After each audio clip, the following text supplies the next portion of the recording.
Will you say the Shahada? Masih belum. The time is up. The police is saying, Ayat. wait, police is saying, time is up. Ya, saya mau syahadat. Wait, Saya mau listen to syahadat. me.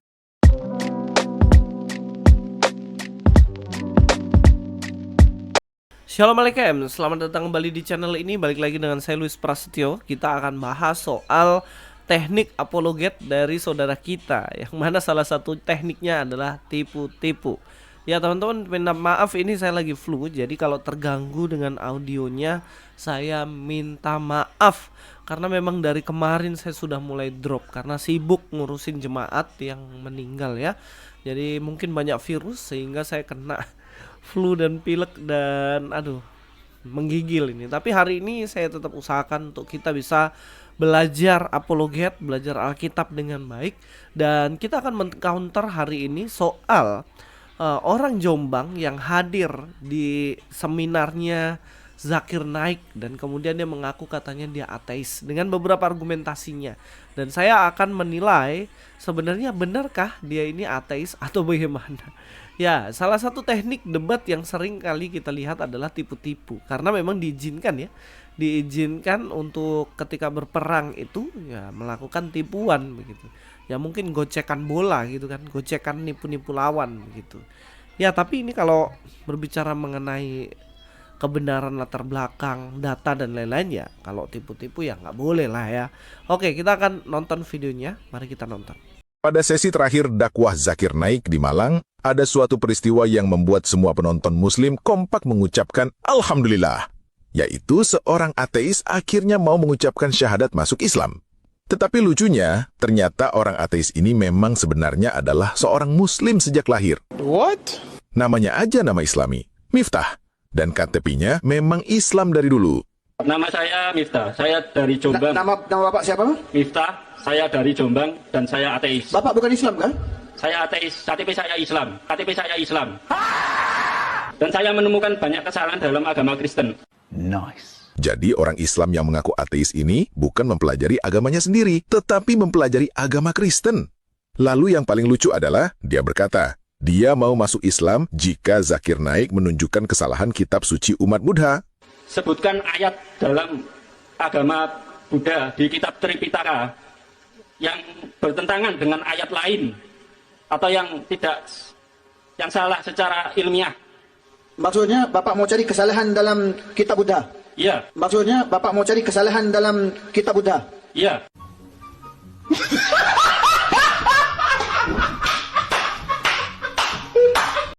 Ya, kurang lebih seperti itu dan memang lucu ya karena kita lihat dia KTP Islam, nama Islam dan juga dia katanya menemukan kesalahan banyak dalam Kristen dan dia minta supaya menunjukkan kesalahan kitab Buddha dan patokannya apa gitu ya ateis. Ateis itu nggak punya pandangan yang semacam itu. Bagaimana ateis logikanya nggak main gitu loh. Ya memang mungkin karena dia mengaku-ngaku ateis. Nanti ada kelucuan di akhir video ini. Kita akan lihat dulu. Sebelumnya kita akan bahas ya. Nanti di akhir itu ada hal yang paling aneh gitu. Tapi kalau kita amati baik-baik nanti kita akan tahu keanehannya. Oke, kita akan bahas bagian ini mengenai ateis, ngaku-ngaku ateis ini ya. Oke, yang pertama itu jelas dia ngaku ateis padahal KTP-nya Islam. Ini tadi diakui sendiri ya. Dia yang bilang sendiri bahwa KTP saya Islam walaupun saya ateis. Mengaku ateis dari Jombang padahal KTP-nya Islam. Ya memang kita kalau melihat ini kita nggak bisa pungkiri bahwa di Indonesia ini kan orang wajib punya agama. Bisa jadi dia Kristen tapi dia ateis. Bisa jadi dia Islam tapi dia ateis. Nah oke lah kalau dia memang Islam tapi dia ateis. Tapi harusnya punya pandangan-pandangan ateistik itu yang kuat.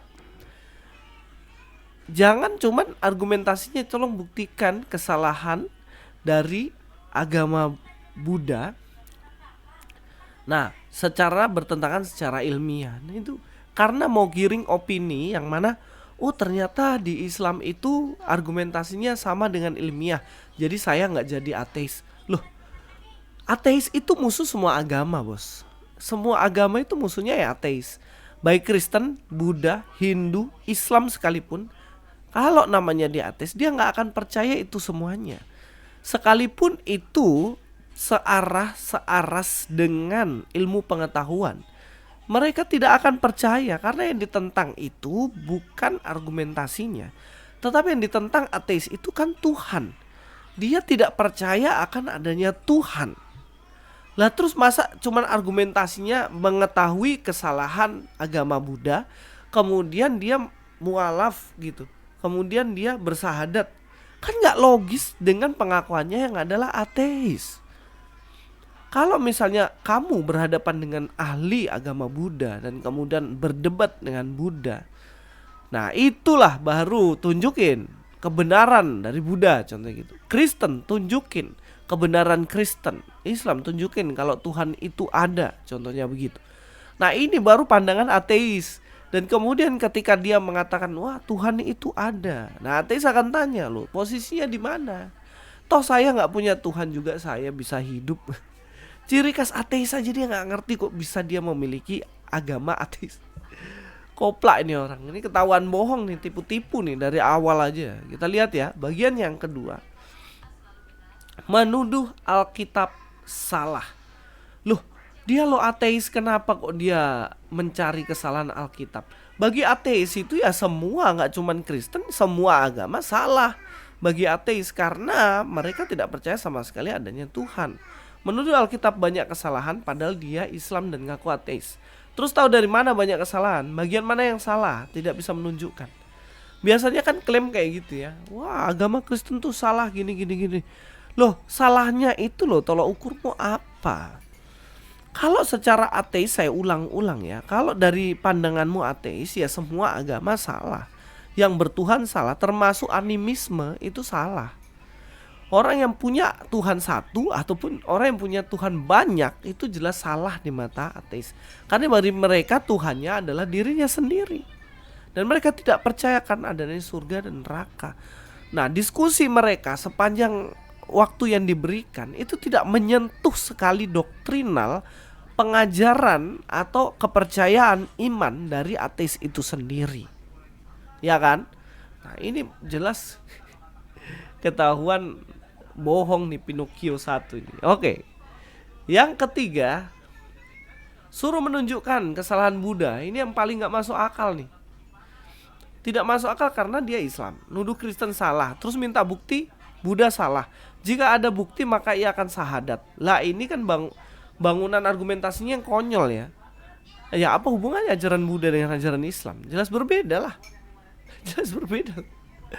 Ya ini kan sama halnya kamu ingin mengetahui informasi tentang Indonesia dan kemudian kamu bertanya kepada Malaysia untuk menjelaskan tentang Indonesia. Lah kamunya sendiri orang Indonesia. Bagaimana logika berpikirnya? Jadi apa ya? Kenapa kok bisa ya orang-orang begini kok dikasih waktu bertanya, kemudian dia ngaku ateis. Oke, kita lanjutkan ya. Kita lanjutkan nonton video ini. Ini video yang bener-bener konyol nih. Ini konyol nih. Coba ya kita akan perhatikan pelan-pelan. Masya Allah. Nama saya Miftah, saya dari Jombang. Nama bapak siapa? Miftah, saya dari Jombang dan saya ateis. Bapak bukan Islam kan? Saya ateis, saya lahir dari KTP saya Islam. Di surat Fusilat ayat 9 menerangkan bahwa bumi itu diciptakan dalam 2 masa. Menurut Anda bumi dan langit itu apakah diciptakan secara bersamaan? Boleh ulang soalan tadi? Dalam surah Fusilat ayat 9. Oke. Itu menerangkan bumi dan langit itu menurut Anda gimana? Apakah bumi dan langit itu diciptakan secara bersamaan atau tidak? He's asking about the verse in Surah Fussilat ayat number 9, the creation of the earth and the heaven. Is there a contradiction?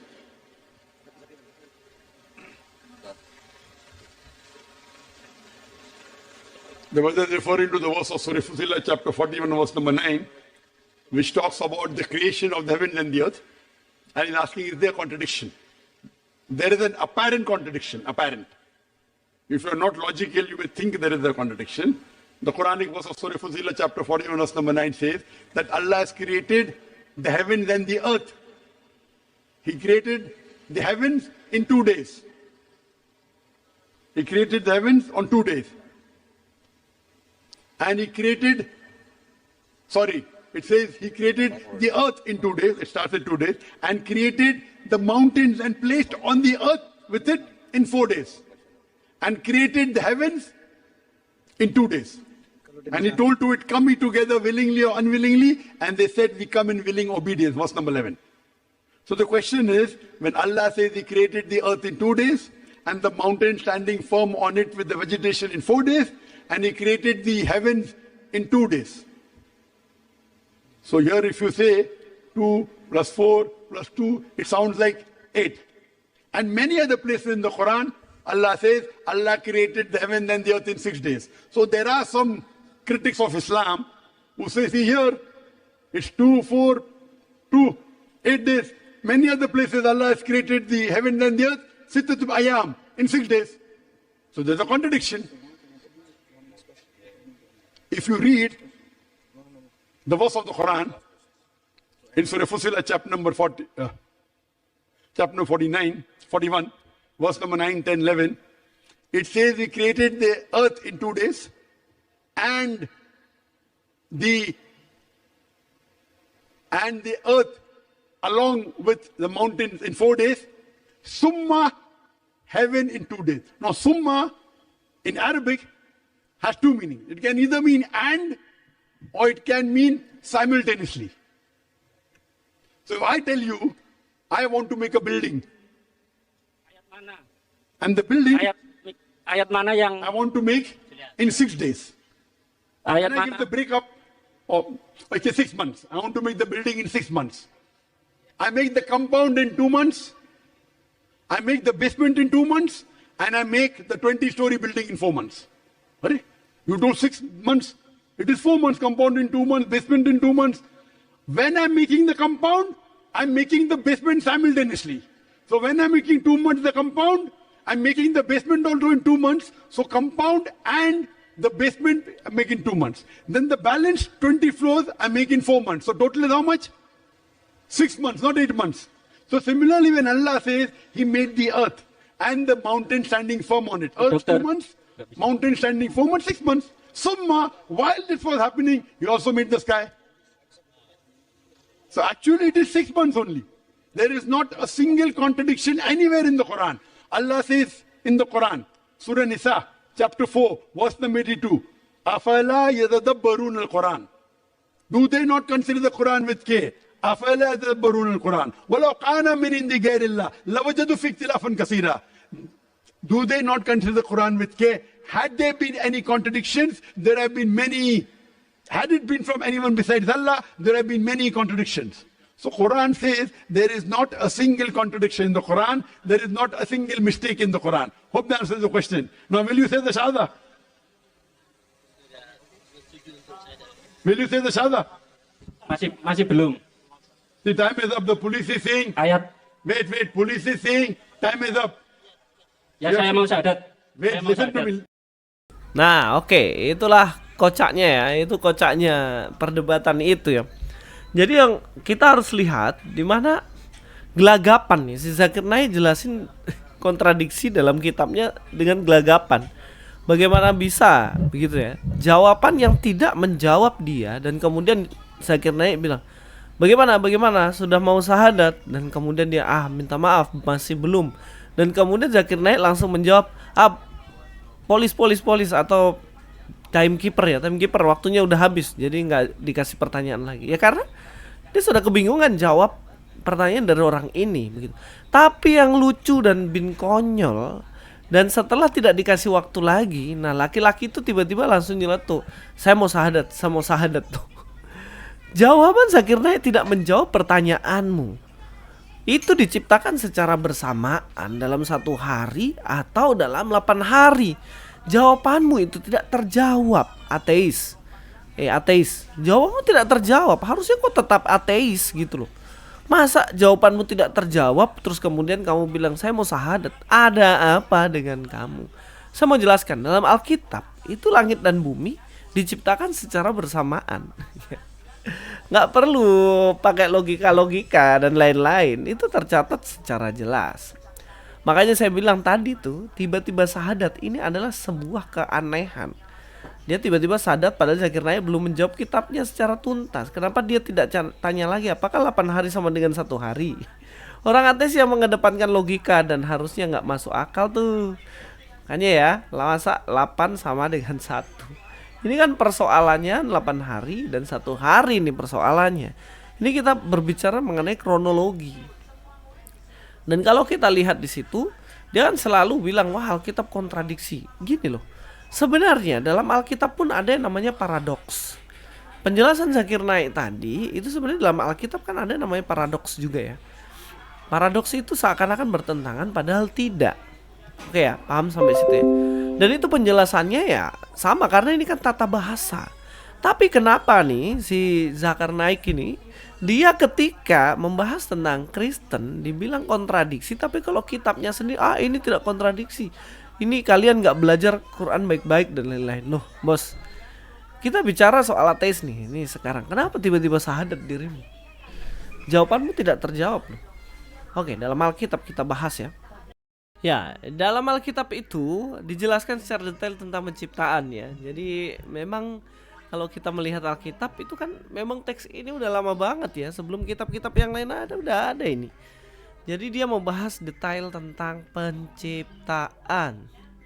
Nah, kita akan baca dalam Kejadian 1 ayat 1-5. Pada mulanya Allah menciptakan langit dan bumi. Bumi belum berbentuk dan kosong. Gelap gulita menutupi samudra raya dan roh Allah melayang-layang di atas permukaan air. Berfirmanlah Allah, jadilah terang, lalu terang itu jadi. Allah melihat bahwa terang itu baik, lalu dipisahkannya lah terang itu dari gelap. Dan Allah menamai terang itu siang dan gelap itu malam, jadilah petang dan jadilah pagi. Itulah hari pertama. Jadi teman-teman kalau berbicara mengenai penciptaan, Alkitab tuh ya detail dan memang begitu sudah penciptaan yang ada itu dan tidak mengarang-arang ini dan itu ya. Ya mungkin orang ateis ini nih kamu harus jujur lah. Kalau kamu bukan ateis jangan ngaku-ngaku ateis, karena argumentasimu itu kalau ada orang ateis beneran tuh argumentasi itu diketawain dirimu. Orang ateis kan cara logisnya nggak gitu.